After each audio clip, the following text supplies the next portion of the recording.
Carl Spoljoric here, Always Prepared Solutions. Still working on that generator video, getting everything together for it.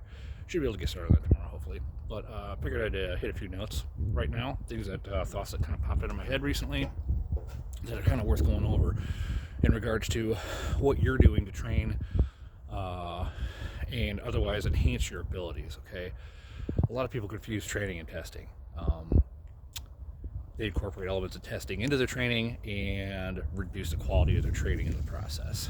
It's just a natural thing people want to do, especially when it comes to training for preparedness. You want to be prepared. You understand that in those situations you're going to be stressed, and you want to incorporate stress in your training. And there's ways to do that, but you need to do it in an effective manner. And a lot of people are just, I see them not. I see them failing in it. I see people who train for a living.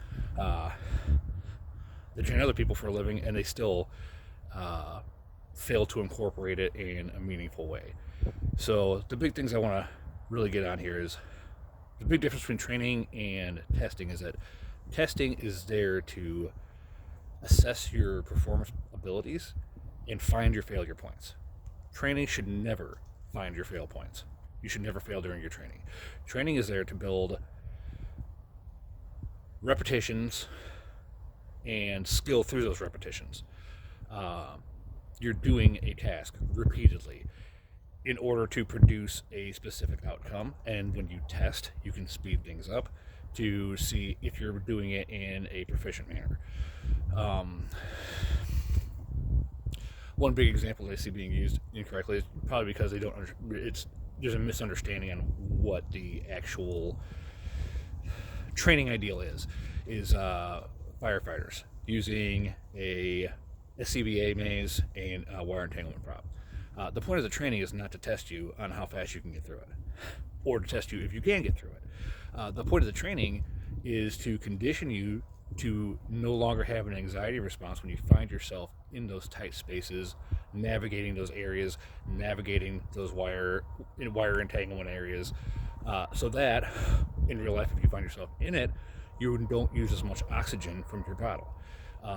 But if every time you put somebody in that maze, that training, you put them in full gear, tell them to go for it full speed right off the bat, what you're doing is conditioning in an anxiety response, and they will eventually begin using more and more and more if they have any anxiety to begin with.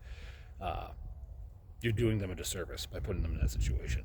Another one would be using a firearms qualification to train on. Terrible. Absolutely terrible idea. It's good to test yourself on any type of firearms qualification. They have the Air Marshal's qualification, the FBI qualification, just the general military qualification standards throughout the various branches. Those are fine to test yourself on. They are terrible to train on. Your training should never consist of timed reps. Testing should always consist of timed reps.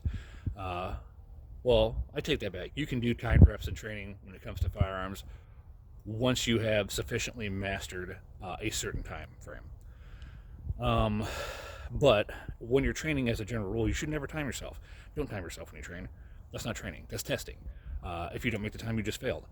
If you aren't accurate while you're shooting, you just failed. And now you're training in failure into what your tasks are. So take that for what it's worth. Understand the point of what the training you're doing is, like what the idea is behind why you're doing it, and train according to that idea. Okay.